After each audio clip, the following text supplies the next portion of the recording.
Hello everyone, welcome to another video.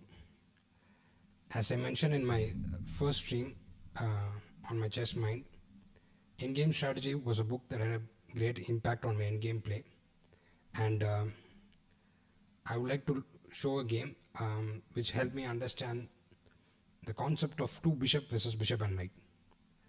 So it's from a game from 1883 between Steinitz and a player named English and Steinitz, and the critical moment starts after a while. Steinitz managed to demonstrate how the two bishops are more powerful than the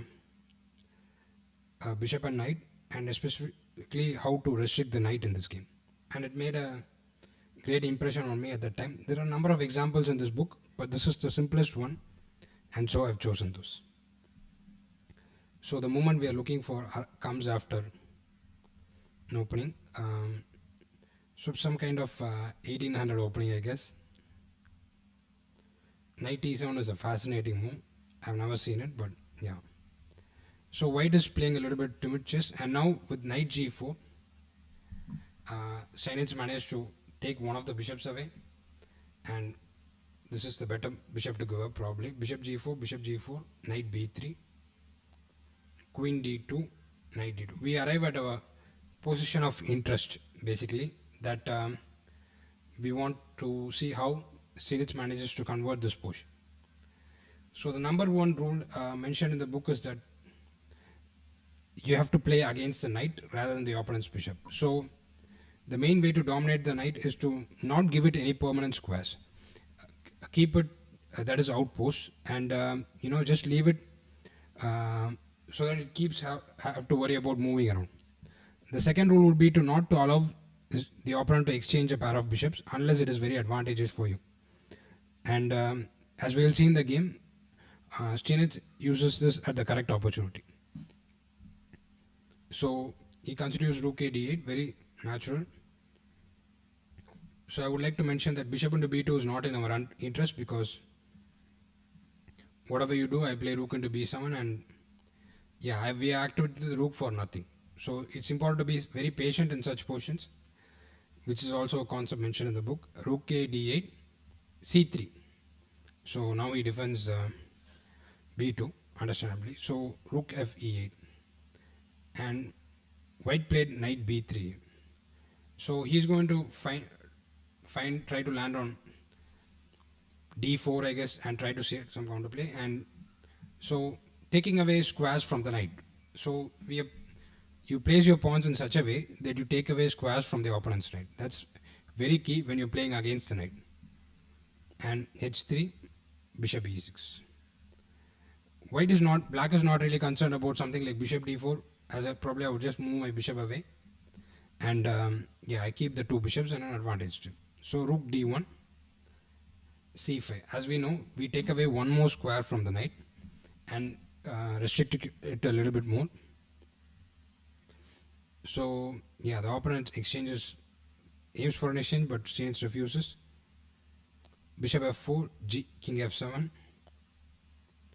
f3, g5. So we don't have to worry about whether our bishop is passive temporarily, because eventually it will come back into play.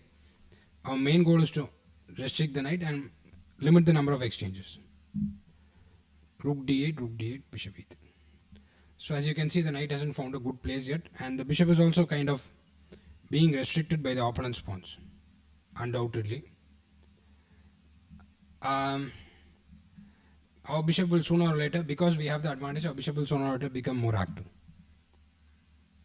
h6. Now the aim is to play f5 and activate our bishop, as the only bad piece in the position. Rook e1, f5. So Steinitz has managed to cripple this knight, at the same time slightly cripple this bishop, but eventually activate the knight, bishop on g7. f4, bishop f6, not changing anything in the position. g3, and now again we have to play against the knight, a5. So this is the worst piece, and it's an easy target, so we play against that, kicking it further back. Knight c1.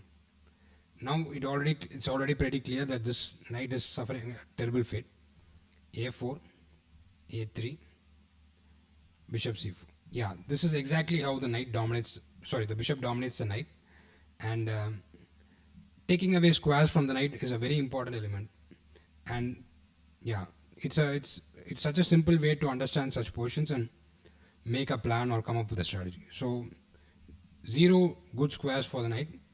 Knight e2 is still possible, but yeah, where is the knight going after going to e2? It doesn't have a square. Even if we imagine it on e2, it cannot go anywhere useful.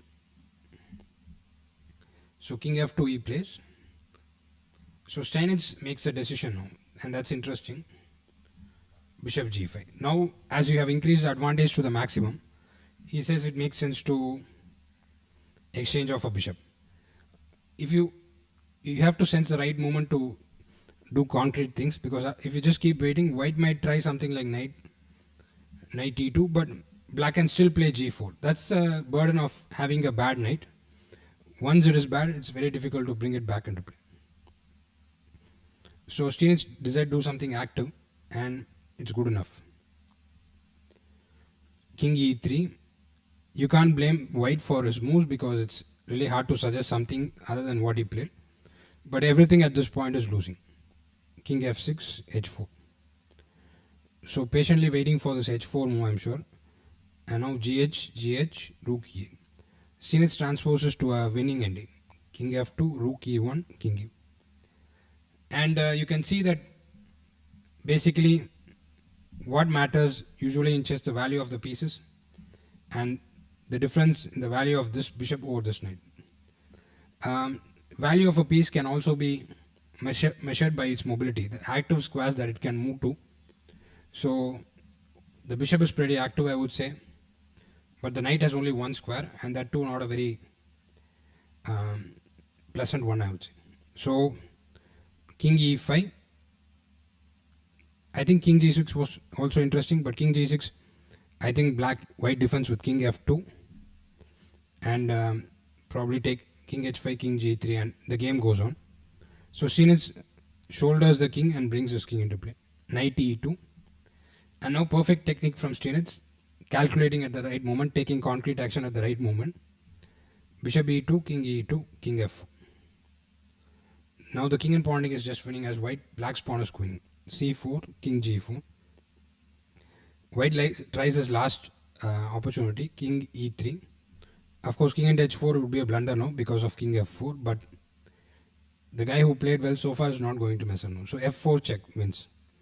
And if king f2 or e2 or anywhere else, I just collect the pawn and they win because of an outside pass pawn. King e4, just f3, king e3, king g3. My pawn is much faster than white's pawn, and black resigned. This was a very instructive game and made a big impression from me in my early years, especially that how to play with two bishops against a bishop and knight. And hope you enjoyed it as well. Thank you for watching.